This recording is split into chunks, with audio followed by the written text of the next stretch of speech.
Hi viewers, welcome to our channel. Rajamouli గారి direction లో అక్కినేని నాగచైతన్య గారి మూవీ ఉండబోతుందంటూ ఓ వార్త వైరల్ అయిపోతుంది. సో అటు వారణాసి తర్వాత ఈ కాంబినేషన్ సెట్ అయ్యే అవకాశాలు ఉన్నాయని కూడా చెప్తున్నారు. మరి నిజంగా ఈ మూవీ కన్ఫర్మ్ కాబోతుందా?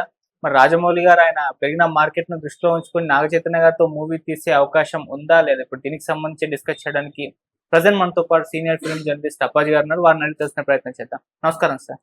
నమస్తే ఆదిత్య. సరే, ఇది ఒక క్రేజీ కాంబినేషన్ అని చెప్పుకోవాలి. ఒకవేళ వర్కౌట్ అవుతే మరి అవునవును. రాజమౌళి గారు నాగ చైతన్య గారితో సినిమా మరి ఉంటుందా? ఈ వార్తలు వస్తున్న నేపథ్యంలో ఉండే అవకాశాలు ఉన్నాయని కూడా చెప్తున్నారు సార్. మరి ఏమయ్యే అవకాశం? అదే అంటే ఇప్పుడు ఏంటంటే రకరకాల ఊహాగానాలన్నీ కూడా ఇలా సోషల్ మీడియాలో చక్కర్లు కొడుతున్నాయి. అయితే ఇక్కడ ఏంటంటే ఇప్పుడు ఎలాగైతే అంతకుముందు రాజమౌళి వరుసగా పెద్ద హీరోలతో సినిమాలు చేసిన తర్వాత ఫర్ ఏ చేంజ్ ఇప్పుడు ఉదాహరణ మగధీర తర్వాత ఆయన వేగా మర్యాద రామన్న సినిమాలు చేశాడు. అలాగా అంటే అలా అని నాగ చైతన్యది చిన్న స్థాయి అని కాదు. ఓకే, నాగ చైతన్య కూడా ఇప్పుడు one of the leading heroes కదా. కానీ ఇప్పుడు వారణాసి లాంటి ఒక 1300 కోట్ల బడ్జెట్తో సినిమా తీసిన తర్వాత ఖచ్చితంగా నాగ చైతన్యతో అయితే అంత బడ్జెట్ అయితే ఉండదు కదా. ఓన్లీ రాజమౌళి ఇమేజ్ మీద వెళ్ళాలి. మిగతా చోట్ల తెలుగు తప్ప మిగతా అన్ని భాషల్లో కూడా రాజమౌళి పేరుతోటే అక్కడ మార్కెటింగ్ అవ్వాలి. కాబట్టి డెఫినెట్గా 1300 కోట్లు అయితే ఉండదు. అందులో సగం కంటే తక్కువే ఉంటుంది ఒకవేళ నిజంగా కార్యరూపం దాల్చితే. కానీ మనం ఇది అవ్వకపోవచ్చు అని చెప్పలేము, ఖచ్చితంగా అవుతుందని చెప్పలేము. అయితే అక్కినేని ఫ్యామిలీ తోటి రాజమౌళికి ఎప్పటి నుంచో సుదీర్ఘమైనటువంటి అనుబంధం ఉంది. ఉదాహరణకి నాగార్జున యాక్ట్ చేసినటువంటి రాజన్న సినిమా డైరెక్టర్ ఏమో విజయేంద్ర ప్రసాద్ గారు, రాజమౌళి ఫాదర్. అయితే అందులో యాక్షన్ ఎపిసోడ్స్ అన్ని కూడా రాజమౌళి డైరెక్ట్ చేశాడు.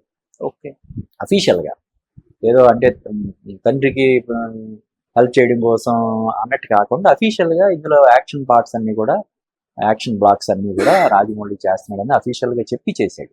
కాబట్టి అప్పటి నుంచి అంటే అంతకు ముందు నుంచి అనుబంధం ఉంటది ఖచ్చితంగా. ఆ సినిమాతో ఇంకా ఎక్కువ వాళ్ళ మధ్య రిలేషన్ బాగా గట్టిపడి ఉంటది. ఓకే, సో ఇప్పుడు ఏ హీరోకి అయినా సరే ఇప్పుడు ఎలాగో ఇప్పుడున్న హీరోలు 100 చిత్రాల మార్క్ దాటడం అనేది దాదాపు అసాధ్యం అని చెప్పాలి కదా. సంవత్సరానికి మహా అయితే 1-2 సినిమాలు చేసే దీంట్లో 50th సినిమా రావడం వరకే వెళ్ళడం అంటే కష్టం. అంటే ఇంక 100వ సినిమా మార్క్ దాటడం అనేది ఇంకా కష్టం కదా. అవును సార్. ఇప్పటికీ మన వెంకటేష్ దానికి ఇంకా దూరంలోనే ఉన్నాడు. నాగార్జున ఇప్పుడు ఇన్ని సంవత్సరాలు దాదాపుగా 86లో ఇప్పుడు ఇండస్ట్రీకి వచ్చి 40 years అవుతుంది ఆయన వచ్చి. ఇప్పుడు ఆయన 100వ సినిమా తెరకెక్కుతుంది. అది కూడా మధ్యలో కొన్ని ఆయన చేసినటువంటి స్పెషల్ అపీరెన్స్లు, గెస్ట్ అపీరెన్స్లు అన్ని కలిపితే ఓకే కదా. కాబట్టి డెఫినెట్ గా ఈ Naga Chaitanya 25వ cinema 25th movie అన్నది చాలా ప్రత్యేకమైనటువంటి సినిమా. కాబట్టి దాన్ని వీలైనంత ప్రత్యేకంగా తీర్చిదిద్దాలనే ఒక ఆలోచనతో నాగార్జున ఉండొచ్చు. ఓకే, ఇకపోతే ఫైనాన్షియల్ గా నాగార్జున స్థాయి ఏంటన్నది అందరికీ తెలుసు. నాకు బాగా గుర్తు నాగార్జున తోటి ఒక Hindi director, Bollywood director cinema చేసినప్పుడు ఆయన అప్పుడు నేను ఇప్పుడు ఇండస్ట్రీకి రాకముందు ఒక ఇంటర్వ్యూలో చదివాను, సౌత్ ఇండియాలోనే రిచెస్ట్ మ్యాన్ నాగార్జున అని చెప్పి. ఓకే, సో నా రాజమౌళితో సినిమా చేయడం అన్నది 100% సేఫ్ బెట్. అంత పెట్టుబడి కూడా కావాలంటే ఒక 500 కోట్లు 600 కోట్లు సింగిల్ చెక్ ఇవ్వగలిగే సామర్థ్యం కూడా నాగార్జునకు ఉంది కదా. కాబట్టి అవ్వచ్చు వాళ్ళిద్దరి కాంబినేషన్ లో. ఇంకా 25th మూవీ కాబట్టి అందులో నాగార్జున స్పెషల్ అపీరెన్స్ ఇవ్వచ్చు, అమల స్పెషల్ అపీరెన్స్ ఇవ్వచ్చు, మన అఖిల్ ఇవ్వచ్చు, ఇంకా నాగ చైతన్యకి మేనమావలైనటువంటి వెంకటేష్ ఇవ్వచ్చు, రానా ఇవ్వచ్చు కదా. అటు దగ్గుబాటి ఫ్యామిలీ, ఇటు అక్కినేని ఫ్యామిలీలో ఉన్న హీరోలందరూ కూడా స్పెషల్ అపీరెన్స్లు ఇచ్చి ఆ సినిమాకు ఒక ప్రత్యేకత తీసుకురావచ్చు. కాబట్టి చేసినా ఆశ్చర్యం లేదు, జరగాలని అయితే మనం కోరుకుంటున్నాం. ఓకే సార్, అది రాజమౌళి గారి మార్కెట్ ను దృష్టిలో ఉంచుకున్న ఆ సినిమా ఉంటుందా, లేకుంటే రీజనల్ సినిమాకి ఏమైనా తీసుకెళ్లే అవకాశం ఉందా? ఇప్పుడు మగధీర లాంటి ఒక అంత బడ్జెట్ పెట్టి సినిమా తీశారు. ఆ తర్వాత ఆయన మర్యాద రామన్ అని చెప్పేసి చిన్న సినిమా తీశారు. సో ఇప్పుడు ఈ సినిమా వారణాసి తర్వాత అంత బడ్జెట్ పెట్టిన తర్వాత రీజనల్ గా ఏమన్నా సినిమా ఏమన్నా ప్లానింగ్ చేయొచ్చా ఒక 1 year లో రిలీజ్ చేసే టైప్ లో? అంటే ఎలా ఉంటదంటే ఆదిత్య, ఇప్పుడు ఒక పెద్ద సినిమా, ఇప్పుడు ఉదాహరణ వారణాసి సినిమానే తీసుకున్నాం. 1300 కోట్లు అంటే అఫ్ కోర్స్ అందులో రెమ్యునరేషన్లే 50% వరకు ఉండొచ్చు. ఎందుకంటే మహేష్ బాబుది గుంటూరు గారం 24 లో వచ్చింది, 2 years అయిపోతుంది. ఆయన సంవత్సరానికి ఒక సినిమా లెక్కేసుకున్నా కూడా ఆయనకి ఈ 3 సంవత్సరాలకి 4 సంవత్సరాలు కాంపన్సేట్ చేయాలంటే ఆయన రెమ్యునరేషన్ 400 కోట్లు ఉంటది కదా. అలాగే రాజమౌళిది 22 లో వచ్చింది. మరి ఈ రోజు హీరోలతో సమానంగా రెమ్యునరేషన్ తీసుకునే రేంజ్ లో రాజమౌళి ఉన్నాడు. కొన్ని 2 years ఒక సినిమా అనుకుంటే కూడా ఆయన రెమ్యునరేషన్ ఒక 200-300 కోట్లు ఉంటది కదా. సో ఇదే కాకుండా మేకింగ్ కి మరి కనీసం ఒక 600-700 కోట్లు మేకింగ్ ఉంటది. సినిమా ఏదైనా కొంచెం తేడా వస్తే ఏంటి పరిస్థితి? కాబట్టి ఆ టెన్షన్ అనేది ఉంటుంది. సరే, సినిమాకి రిలీజ్కి ముందే టేబుల్ ప్రాఫిట్ అయినా కూడా, సేఫ్ అయినా కూడా, ఇన్ ఫిలిం బ్రాండింగ్ ద్వారా లేదంటే మార్కెటింగ్ ద్వారా రాజమౌళికి ఉన్న గుడ్ విల్ తోటి ముందే బిజినెస్ అయిపోయినా కూడా వాటిని అందుకోగలమా లేదని ఒక టెన్షన్ అయితే రన్ అవుతా ఉంటది కదా. 24 hours 24/7 ఆ టెన్షన్ రన్ అవుతా ఉంటది. ఇప్పుడు ఉదాహరణకి ఇప్పుడు ఈ రోజు ఇంటర్నేషనల్ డైరెక్టర్స్ కూడా రాజమౌళి సినిమాల గురించి మాట్లాడుతున్నారు కదా. జేమ్స్ కామెరన్ కావచ్చు, స్పీల్బర్గ్ కావచ్చు, ఇలా కొంతమంది డైరెక్టర్స్ మాట్లాడుతున్నారు. రేపొద్దు నీ అంచనాలను అందుకోలేకపోతే ఏంటి అనే ఒక టెన్షన్ ఉంటది కదా. కాబట్టి ఇంత టెన్షన్ మనం తీసుకోకుండా సరదాగా ఆడుతూ పాడుతూ ఏదో ఒక చిన్న సినిమా చేద్దామని మధ్యలో సరదాగా ఈ సినిమా చేసినా కూడా ఆశ్చర్యం లేదు. ఒక కాన్సెప్ట్ డ్రివెన్ ఫిల్మ్ అనుకో, అప్పుడు హీరోతో సంబంధం లేకుండా ఇదే సినిమాని లార్జ్ స్కేల్ లో కూడా తీసినా కూడా అంతే ఇది ఉంటది కదా. నాగ చైతన్య బేసిక్ గా అతను కూడా ఇప్పుడు పర్ఫార్మెన్స్ పరంగా బాగా ఇంప్రూవ్ అయ్యాడు. తండేల్లో అద్భుతంగా చేశాడు కదా.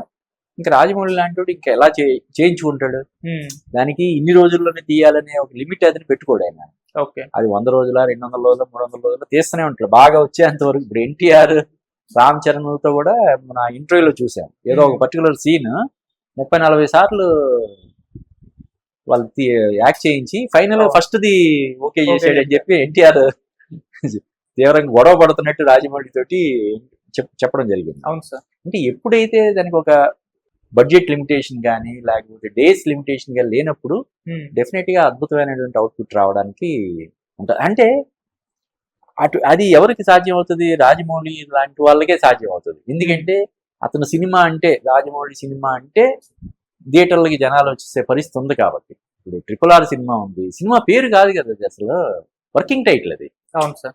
RRR అదే RRR అయిపోయింది. తర్వాత ఇంకో వేరే పేరు పెట్టినా కూడా దీన్ని మించిన పేరు పెట్టడం కష్టం అయిపోయి దాన్ని కంటిన్యూ చేసి ఆ RRR ని జస్టిఫై చేస్తూ ఏదో రౌద్రం రణం ఏదో చేశారు. కాబట్టి రేపొద్దున్న నాగ చైతన్యతో తీసినా కూడా అది రాజమౌళి సినిమాగానే మార్కెట్ అవుతుంది. కాబట్టి డెఫినెట్ గా అది అంటే నిజంగా 1000 కోట్లతో పెట్టి తీసినా కూడా అప్పటికి మనోడు ఇంటర్నేషనల్ మార్కెట్ ని కూడా టచ్ చేసి ఉంటాడు. కాబట్టి అక్కడ అన్ని చోట్ల కూడా రాజమౌళి సినిమాగా రిలీజ్ అవుతుంది. కాబట్టి డెఫినెట్ గా అవకాశం ఉంటది, దాన్ని వెనక్కి సేఫ్ ప్రాజెక్ట్ అయ్యే అవకాశం ఉంటది. సో ఇది నాగ చైతన్య గారి కెరీర్ కి అయితే చాలా హెల్ప్ అయ్యే అవకాశం ఉంటుంది. అసలు మామూలుగా ఉండదు కదా. చాలా కాలం నుంచి సినిమా ఇండస్ట్రీలో ఉన్న, మొన్న తండ్రితో 100 crores క్లబ్ లో చేరారు. ఇంకా ఆయనకున్న పర్ఫార్మెన్స్ దృష్ట్యా అవన్నీ చూస్తే ఇంకా పెరగలేదు మార్కెట్. సో ఈ సినిమా తర్వాత అవకాశం బ్యాక్గ్రౌండ్ కి అంతటికి అసలు ఎక్కడో ఉండాలి. అదే నాగార్జున ఫ్యాన్స్ లో కూడా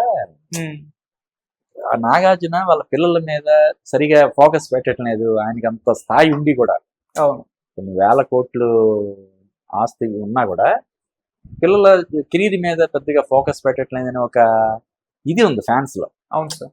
సో దాన్ని దృష్టిలో పెట్టుకుని కూడా నాగార్జున ఇటువంటిది ప్లాన్ చేసినా కూడా ఆశ్చర్యం లేదు. ఎట్ ది సేమ్ టైం ఇది పెద్దగా రిస్క్ లేని ఇది కదా. రాజమౌళి మీద ఒక 500 కోట్లు పెట్టినా 1000 కోట్లు పెట్టినా కూడా 99% వెనక్కి వచ్చేయడానికి అవకాశం ఉంటది కదా. ఇంకేముంది అందులో? కాబట్టి డెఫినెట్ గా ఒకవేళ ఇప్పుడు రాజమౌళి ఈ సినిమా కూడా, వారణాసి సినిమా కూడా వన్ ఆఫ్ ది ప్రొడ్యూసర్స్ గా ఉన్నాడు. అంటే SS కార్తికేయ ఒక నిర్మాతల్లో ఒకటిగా ఉన్నాడు. ఇంకా కొడుకు ప్రొడ్యూసర్ అయితే తను కూడా ప్రొడ్యూసర్ అన్నట్టే కదా. కాబట్టి నాగార్జున, రాజమౌళి ఇద్దరు ప్రొడ్యూసర్లుగా సంయుక్తంగా ఆ సినిమాని నిర్మించే అవకాశం కూడా ఉండొచ్చు. Right sir. Thank you so much sir. Thank you Aditya.